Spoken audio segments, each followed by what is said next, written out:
Saya sudah muak dengan kinerja Anda. Anda saya pecat. Keluar dari sini sekarang. Laras mengira hidupnya sudah sempurna, sampai 1 menit keterlambatan mengubah segalanya. Dari seorang karyawan yang ia pecat, terbongkarlah rahasia besar tentang masa lalu yang selama ini terkubur rapat. Namun, ketika kebenaran akhirnya terungkap, masihkah ia sanggup menerima kenyataan bahwa pria yang ia usir itu adalah ayah kandungnya sendiri? Dan apakah masih ada waktu untuk memperbaiki semuanya sebelum semuanya terlambat? Sahabat semuanya, sebelum kita lanjutkan cerita ini, mari tuliskan di komentar dari mana saja sahabat menonton cerita ini. Semoga yang subscribe, kami doakan dimudahkan segala urusannya, dilapangkan rezekinya, disehatkan badannya, dan dikabulkan segala hajatnya. Amin, ya Rabbal Alamin. Mari kita lanjut ceritanya. Laras selalu memulai pagi dengan cara yang sama.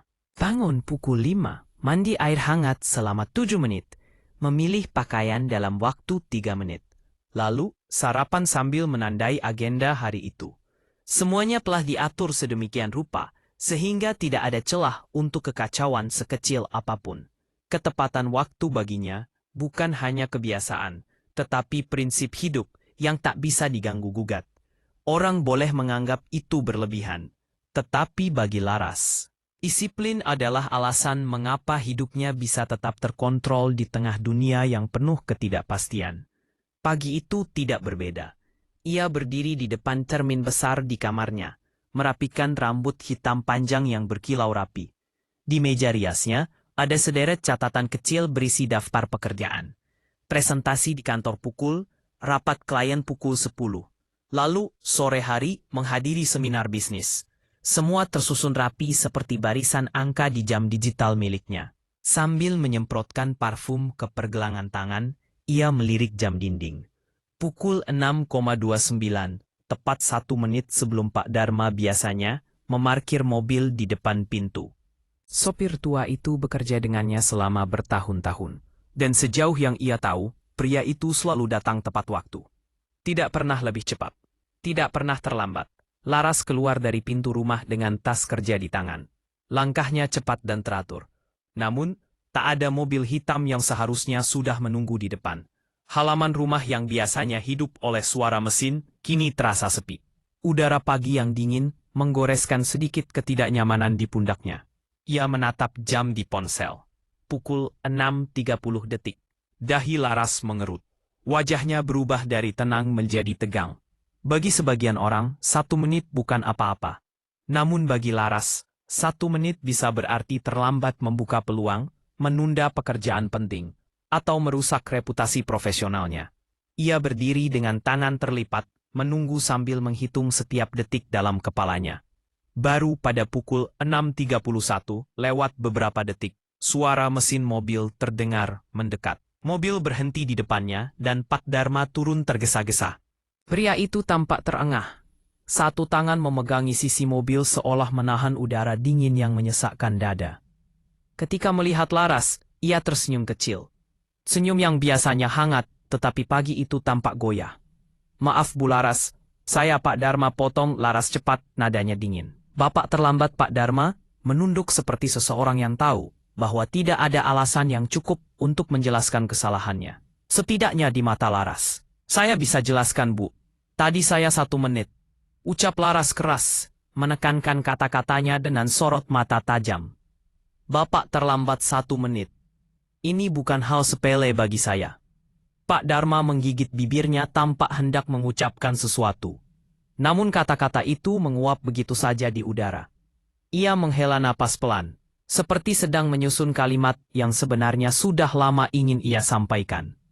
Tatapannya melirik sesaat ke arah tanah, lalu kembali pada Laras. Seolah meminta sedikit ruang untuk bicara. Bu, saya tidak ingin mendengar alasan. Tegas Laras lagi. Kali ini lebih tegas. Saya tidak bisa bekerja dengan orang yang tidak menghargai waktu. Mulai hari ini Bapak tidak perlu menantar saya lagi. Suara langkah burung di halaman terasa lebih keras daripada napas Pak Dharma yang tercekat. Pria tua itu mengedip pelan. Seolah ucapan itu bukan hanya keputusan kerja, tetapi hantaman yang menyentuh bagian hidup lain yang lebih dalam. Baik Bu, jawabnya lirih. Tidak ada protes, tidak ada upaya membela diri. Hanya kalimat pendek yang terasa terlalu tenang untuk seseorang yang baru saja kehilangan pekerjaannya. Laras mengalihkan pandangan dari wajah keriput itu, berusaha membangun jarak emosional secepat mungkin. Ia membuka pintu mobil, hendak masuk dan pergi dengan taksi online yang sudah ia pesan dari ponsel.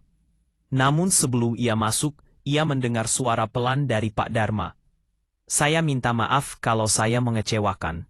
Nada suaranya berbeda. Bukan sekadar permintaan maaf pekerja pada atasannya, melainkan seperti seseorang yang memikul beban tambahan yang tidak ia sebutkan. Laras tidak membalas. Ia memilih masuk ke mobilnya sendiri, menutup pintu dan mengetik pesanan transportasi online. Dalam hatinya, keputusan itu terasa benar. Jika ia memberikan toleransi hari ini, siapa yang bisa menjamin tidak akan ada hari lain ketika keterlambatan berikutnya terjadi. Namun, suatu bagian kecil di sudut pikirannya, bagian yang jarang ia akui, bertanya pelan, "Kenapa tadi Pak Dharma tampak goyah?" Ia mengacuhkannya. Tidak berguna memikirkan hal yang tidak relevan. Di sisi lain halaman, Pak Dharma berdiri tidak bergerak. Tangannya bergetar halus saat ia merapikan kemeja lusuhnya.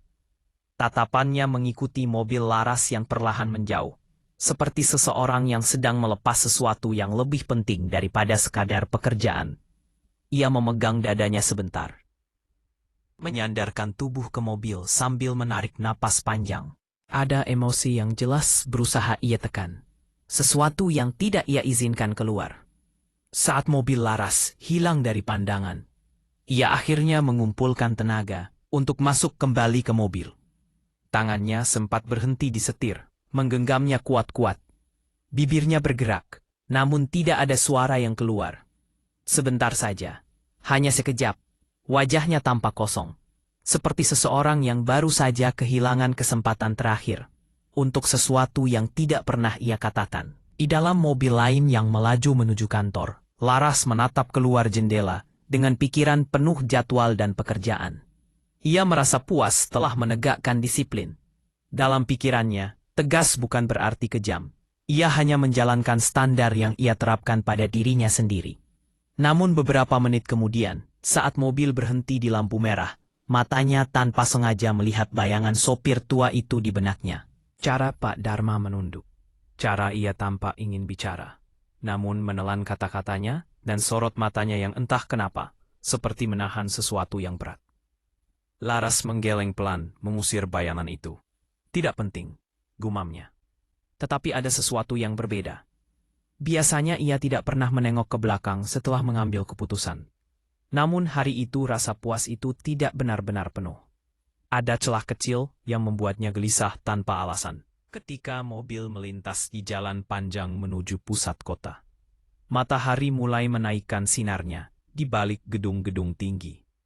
Cahayanya memantul di kaca, menyoroti wajah Laras yang tetap tegas. Namun di balik ketegasan itu, ada garis halus yang menunjukkan keraguan. Meski ia sendiri tidak mau mengakuinya, kehidupannya mungkin masih berjalan seperti biasa, rapi, teratur, dan stabil. Tetapi ia tidak tahu bahwa satu keputusan kecil pagi itu akan membuka pintu yang selama ini terkunci rapat. Pintu yang menyimpan cerita masa lalu, luka lama, dan seseorang yang telah lama menghilang dari hidupnya. Saat mobil semakin jauh dari rumahnya, Laras menutup mata sebentar. Ia tidak menyadari bahwa perasaan janggal yang mulai muncul adalah langkah awal dari perjalanan yang akan mengubah segalanya. Dan itu semua dimulai dari 1 menit. 1 menit yang ia anggap tidak berarti. 1 menit yang akan meruntuhkan dunia yang selama ini ia bangun. Kepergian Pak Dharma. Hari-hari Laras kembali berjalan seperti sebelumnya. Setidaknya itulah yang ia yakinkan pada dirinya. Rutinitasnya tetap padat dan teratur. Ia berangkat kerja lebih pagi karena tidak lagi bergantung pada sopir. Dan ia mulai menyetir sendiri. Bagi sebagian orang, mengemudi mungkin terasa membebaskan. Tapi bagi Laras, itu hanya tambahan pekerjaan yang menguras waktu dan energi. Tetap saja, ia memilih tidak mempekerjakan sopir baru. Ia mengatakan pada dirinya bahwa ia sedang mencari yang lebih profesional. Padahal sebenarnya, ia hanya ingin menghindari rasa bersalah yang diam-diam bersemayam setelah ia memecat Pak Dharma. Malam pertama setelah kejadian itu, Laras tidur lebih cepat karena kelelahan. Namun tidur itu tidak membawa ketenangan seperti biasanya. Ia mulai bermimpi. Mimpi yang tidak ia kenali, tapi terasa sangat nyata. Seolah berasal dari lubuk hatinya yang paling dalam. Dalam mimpinya, ia melihat dirinya kecil berdiri di halaman yang luas, dengan rumput hijau yang tidak rata. Ada pohon besar di ujung halaman, dan ayunan tua yang bergerak pelan ditiup angin. Di antara bayangan pohon itu, ada sosok pria dewasa berdiri. Tubuhnya tinggi dan kokoh, tetapi wajahnya tidak jelas. Setiap ia mencoba mendekat, sosok itu selalu mundur seperti sengaja menjauh. Suara-suara pelan memenuhi mimpi itu. Raungan angin, derap langkah kecil, dan suara berat seorang pria yang memanggil namanya. Namun namanya terdengar berbeda, seperti versi masa kecil yang sudah lama ia lupakan. Rasini, Laras dalam mimpi, mengulurkan tangan. Tetapi ujung jarinya tidak pernah mencapai sosok itu. Setiap langkah yang ia ambil membuat bayangan itu semakin kabur. Dan sebelum ia sempat bertanya siapa pria itu, Laras terbangun dengan napas terengah dan keringat dingin membasahi pelipisnya. Ia menatap langit-langit kamar. Dalam gelap pukul 12 lanjut tidur, gumamnya pada diri sendiri. Namun, matanya tetap terbuka cukup lama sebelum akhirnya terpejam kembali. Keesokan paginya, rasa aneh itu belum hilang.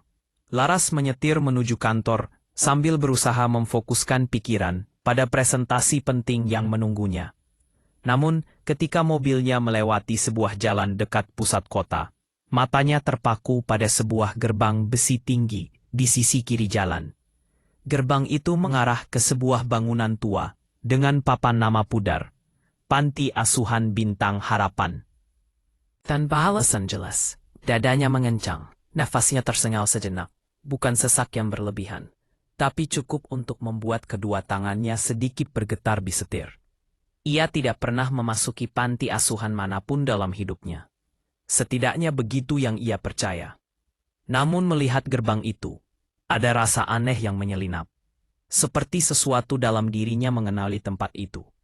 Meski pikirannya tidak tahu dari mana, ia memutar kepala beberapa kali seakan mencari penjelasan logis. Kenapa tiba-tiba panik?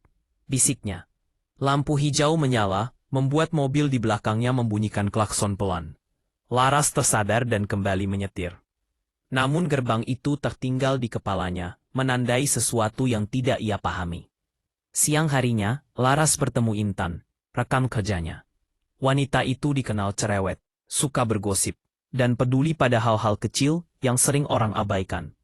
Dari cara Intan memandangi Laras saat makan siang bersama, Laras tahu bahwa temannya itu sudah memperhatikan perubahan kecil pada dirinya. Kamu kelihatan capek, kata Intan sambil menggigit saladnya. Bukan capek biasa, tapi kayak tertekan atau lagi banyak pikiran. Laras mendengus pelan. Aku cuma kerja terlalu keras. Kerja terlalu keras itu sudah jadi hobi kamu, sahut Intan sambil tertawa. Tapi yang ini beda. Dari tadi kamu bengong. Laras hendak membalas. Tapi kata-kata itu terhenti saat ia mengingat mimpi semalam dan perasaan aneh saat melewati panti asuhan tadi. Aku cuma kurang tidur, ucapnya akhirnya. Intan mengangkat alis. Jelas tidak percaya. Jangan bilang kamu masih mikirin Pak Dharma. Laras terdiam sekilas. Enggak, itu sudah selesai. Gumam Intan dengan senyum kecil. Kalau kamu bilang begitu, mereka melanjutkan makan dalam diam. Namun setelah pertemuan itu, Laras menyadari bahwa wajah Intan mengandung sesuatu yang ia hindari. Kekhawatiran dan ia benci itu. Ia tidak suka orang lain merasa perlu mengkhawatirkannya. Setibanya di rumah malam itu, Laras duduk di ruang tengah dan menyalakan TV hanya untuk mengisi keheningan. Ia tidak benar-benar menonton, hanya menatap layar tanpa fokus sambil memainkan ponselnya. Namun, sebuah berita membuatnya spontan mengangkat kepala.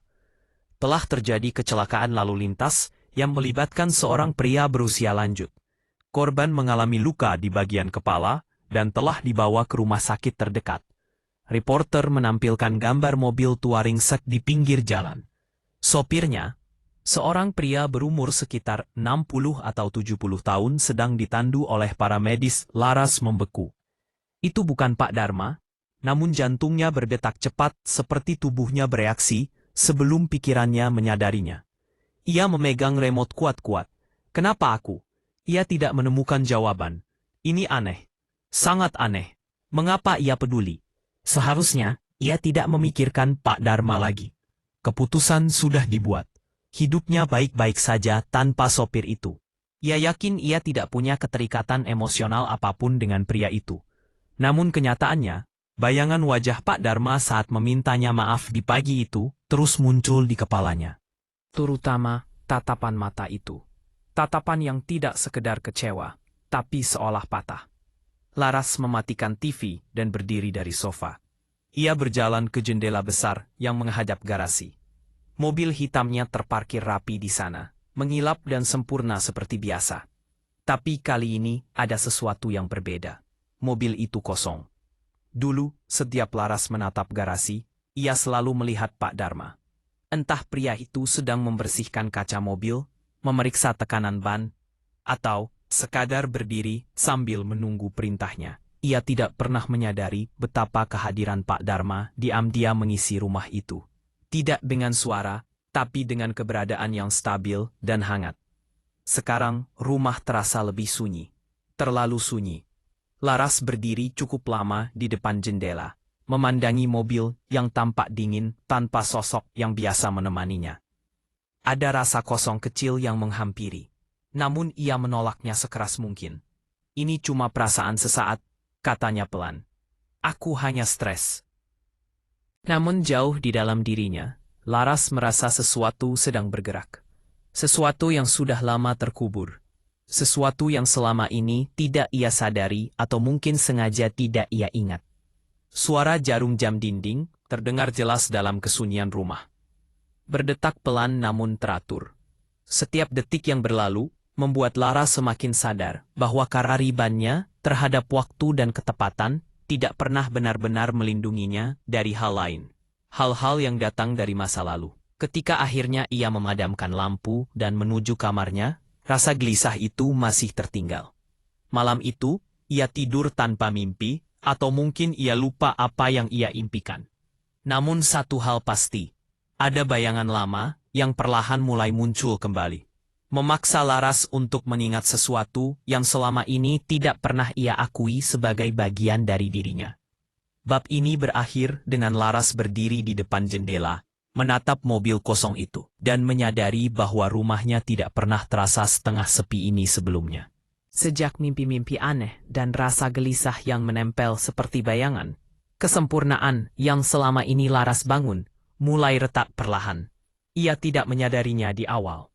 Retakan kecil seringkali tampak sepele. Namun lama-kelamaan, keretakan itu mulai mengganggu ritme hidupnya yang selama ini berjalan sempurna seperti mesin. Pagi itu, Laras tiba di kantor, dengan wajah yang terlihat lebih pucat dari biasanya. Kantornya, sebuah ruangan kaca yang menghadap gedung-gedung tinggi, biasanya membuatnya bersemangat.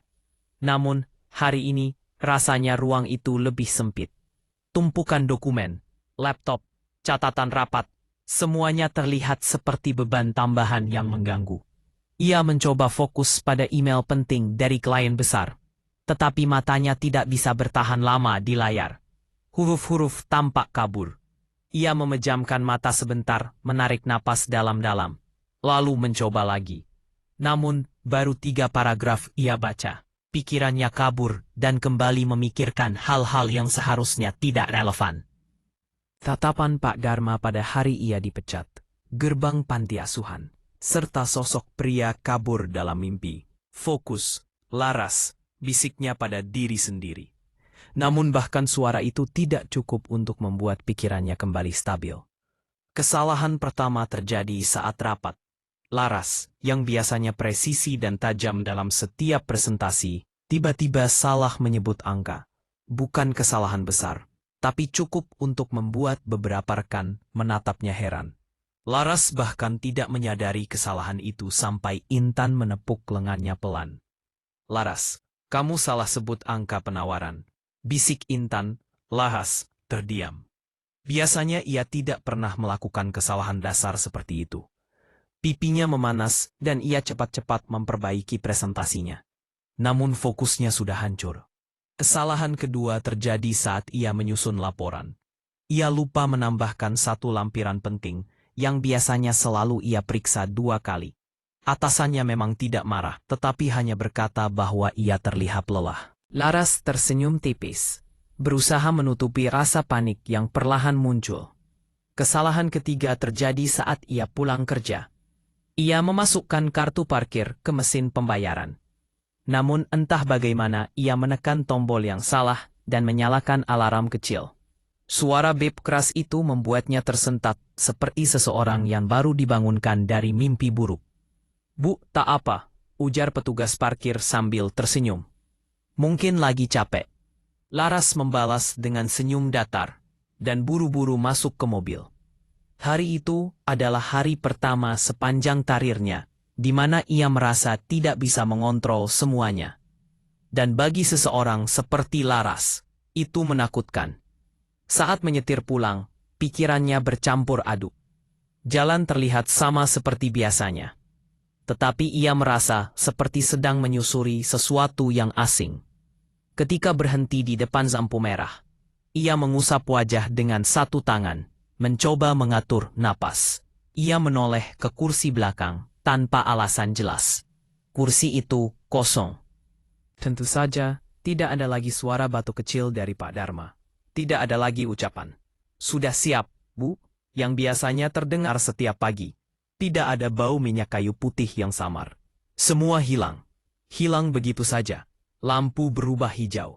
Ia kembali mengemudi. Saat memasuki area rumahnya, ia memarkir mobil seperti biasa. Namun ketika hendak merapikan barang-barangnya, ia melihat sesuatu yang membuatnya berhenti. Ada sebuah celah kecil di laci penyimpanan jok mobil. Laras mengernyit. Ia merasa tidak pernah membuka laci itu sejak lama. Dengan ragu, ia menarik gagangnya. Laci itu mengeluarkan bunyi klik pelan lalu terbuka. Di dalamnya hanya ada satu benda, selembar foto kecil yang terlipat. Hatinya berdebar. Ia mengambil foto itu perlahan seperti memegang sesuatu yang rapuh. Kertasnya sudah menguning di beberapa bagian, menandakan foto itu sudah lama berada di sana. Ketika ia membuka lipatannya, dadanya berdebar 2 kali lebih cepat. Di foto itu terlihat dirinya masih kecil, mungkin berumur sekitar 5 tahun. Rambutnya dikuncir 2, pakaiannya sederhana dan ia berdiri sambil memegang tangan seseorang. Sosok pria itu berdiri di sebelahnya. Tubuhnya tegap dan tinggi, tapi wajah pria itu tidak terlihat jelas. Sebagian tertutup bayangan dan foto yang sudah memudar. Namun, ada sesuatu yang familiar pada bentuk bahunya. Cara ia berdiri dan posturnya yang sedikit membungkuk, seolah terbiasa melindungi anak kecil. Laras menelan ludah. Siapa ini? Ia memegang foto itu lebih dekat ke lampu mobil, mencoba melihat lebih jelas. Tetapi semakin ia menatap, semakin lehernya merinding. Mengapa foto ini ada di mobilnya? Siapa yang menyimpannya di sini? Dan sejak kapan? Ia memejamkan mata sejenak, mencoba mengingat masa kecilnya, namun tidak ada gambar yang jelas.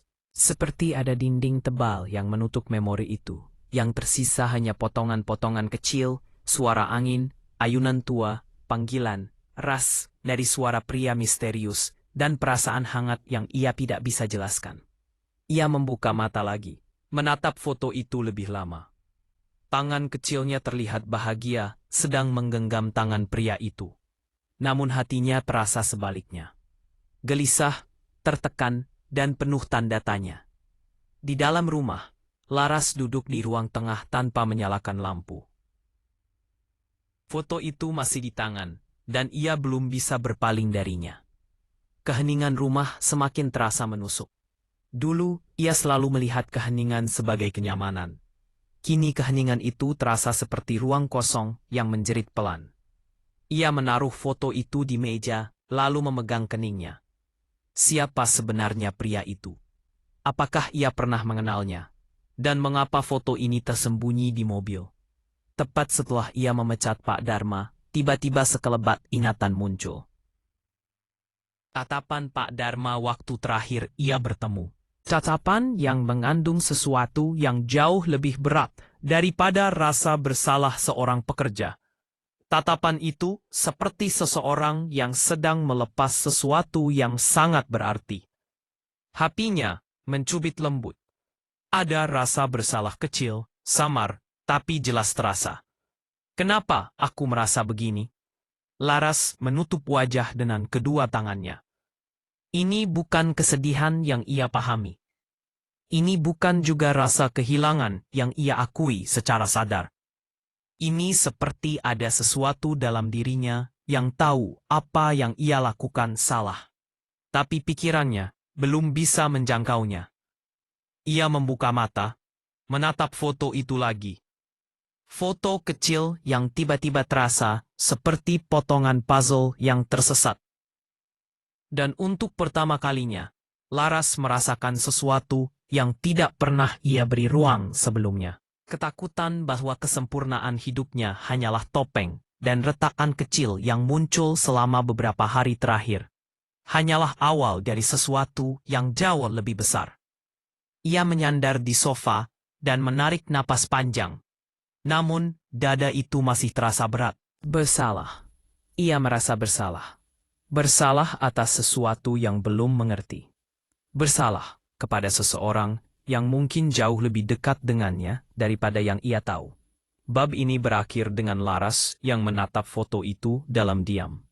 Sementara retakan dalam hidupnya semakin melebar, membuka pintu menuju masa lalu yang mulai menuntut untuk diingat. Klinik kecil di sudut kota itu bukan tempat yang biasanya Laras kunjungi.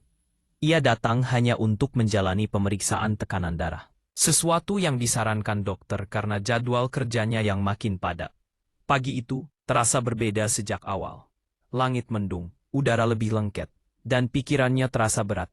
Entah mengapa. Laras berjalan masuk sambil memeriksa jadwal meeting di ponselnya. Berusaha memastikan semuanya tetap teratur seperti biasanya. Begitu ia melangkah ke ruang. Tunggu, pandangannya langsung jatuh pada seorang lelaki tua yang duduk di kursi paling pojok. Tubuhnya tampak lebih kurus dibanding terakhir kali Laras melihatnya. Bahunya merosot, napasnya terengah pelan, dan telapak tangannya memegang tongkat kayu yang tampak sudah lama digunakan. Laras hampir tidak mengenalinya sampai lelaki itu mengangkat wajahnya. Pak Dharma.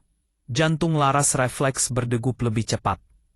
Lelaki yang ia pecat sebulan lalu hanya karena terlambat 1 menit. Lelaki yang selama ini memenuhi mimpinya, menghantui pikirannya, dan diam-diam membuatnya merasa tidak nyaman dengan dirinya sendiri. Untuk sesaat, Laras berdiri terpaku.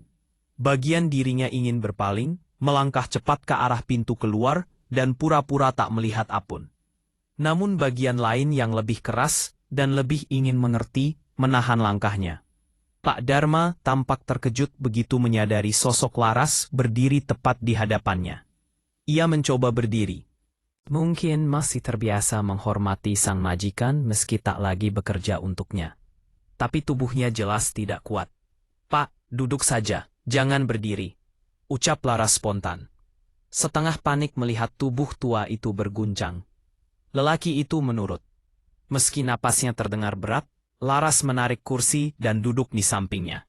Menjaga jarak, namun cukup dekat untuk menunjukkan ia tidak sedang lewat begitu saja.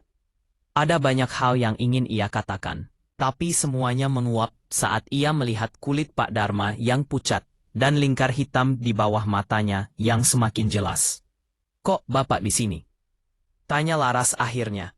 Suaranya lebih lembut dari yang ia rencanakan. "Bapak sakit." Pak Dharma menoleh perlahan. Ada kelelahan sekaligus keraguan di tatapannya. "Hanya kontrol biasa, Nona," jawabnya pelan. "Tidak perlu dikhawatirkan." Jawaban itu jelas bohong. Bahkan seseorang yang tidak mengenalnya pun bisa menebaknya. Laras menggigit bibir.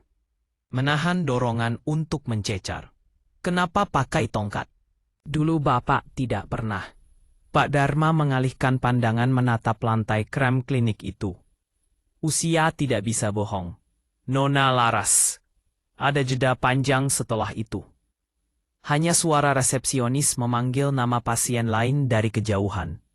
Laras menarik napas mencoba meredahkan ketegangan dalam dadanya.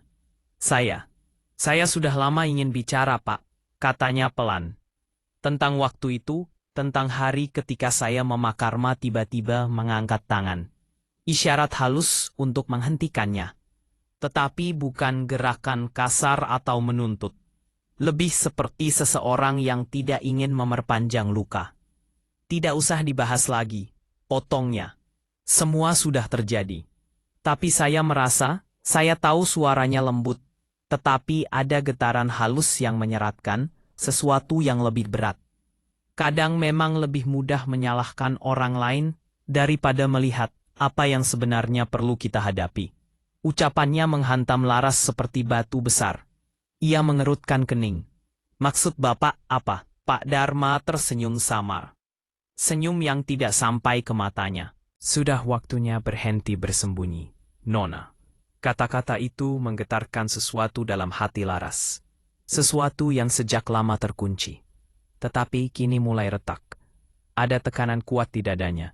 Campuran bingung, marah dan takut. Berhenti bersembunyi dari apa? Tanyanya dengan nada defensif. Saya tidak mengerti. Pak Dharma menegakkan punggung. Meski terlihat jelas itu menyakitkan.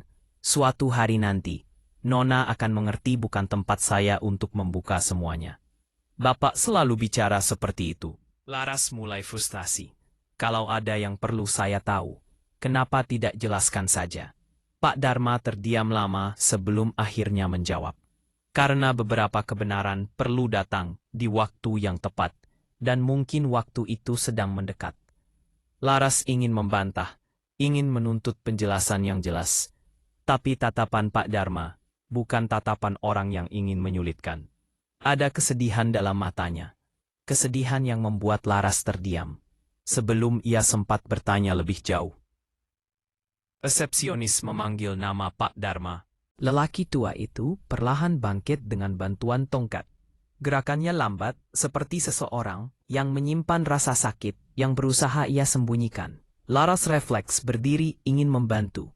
Namun Pak Dharma hanya tersenyum tipis. Saya bisa sendiri. Kalimat itu sederhana, tapi entah kenapa membuat dada Laras terasa sesak.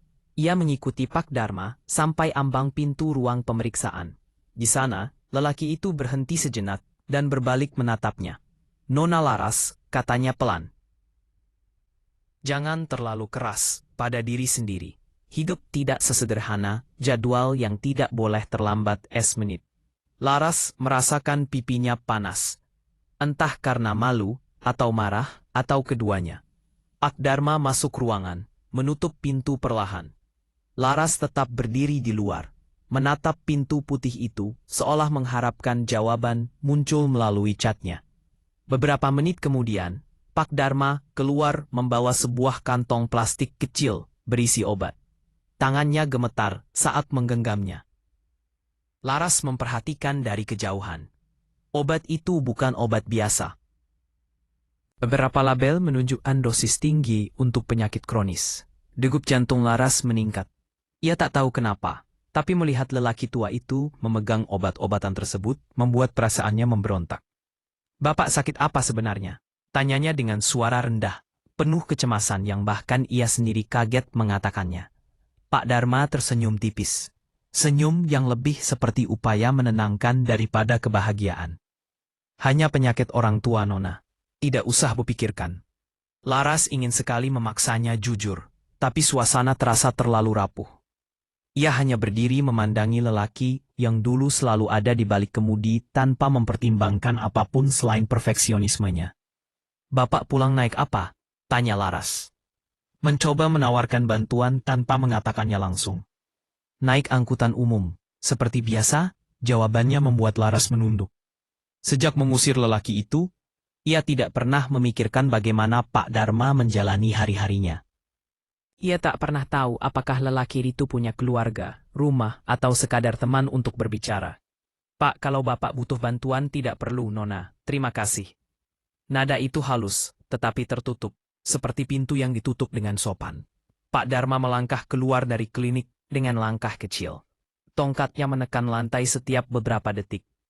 Laras menatap punggung itu semakin mengecil. Ada perasaan aneh yang merayap di dadanya. Perasaan yang tidak bisa ia namai, tetapi cukup kuat untuk membuat tenggorokannya terasa kering untuk pertama kalinya dalam hidupnya. Perfeksionismenya tidak memberi jawaban apapun. Hanya satu kalimat Pak Dharma yang berputar di kepalanya. Sudah waktunya berhenti bersembunyi. Laras menatap kantong obat yang baru saja dilihatnya di tangan lelaki tua itu. Dan untuk alasan yang tidak ia pahami, bulu kuduknya meremang.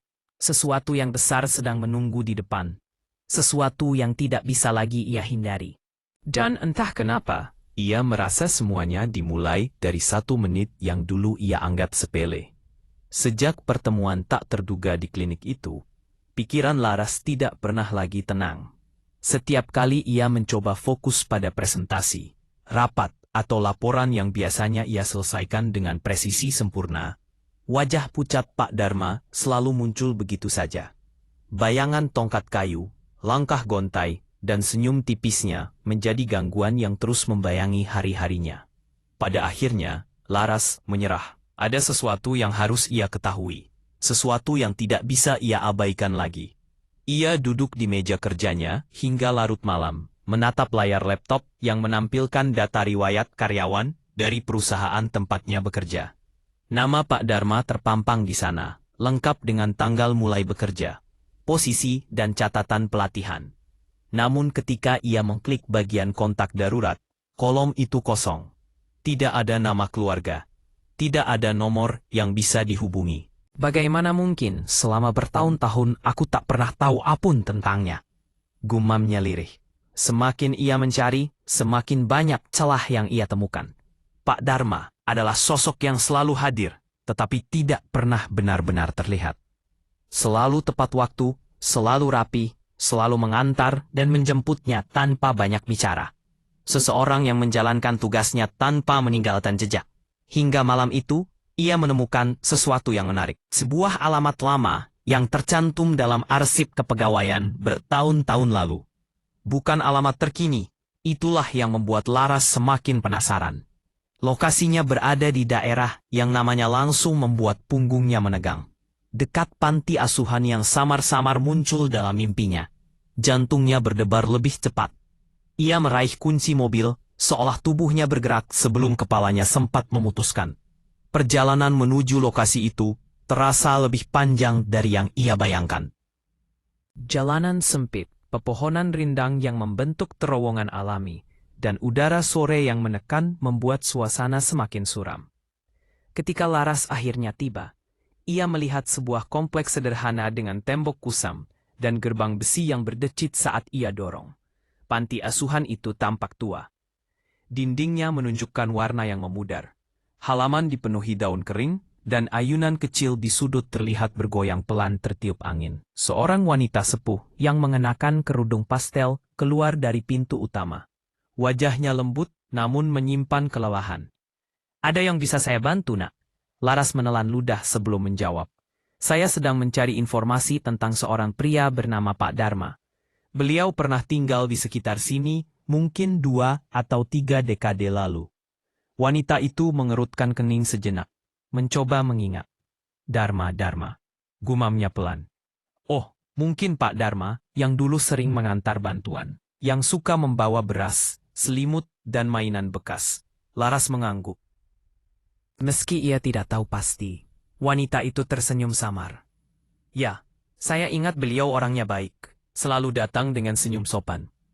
Seringkali dia tidak mau masuk, karena katanya tidak ingin merepotkan."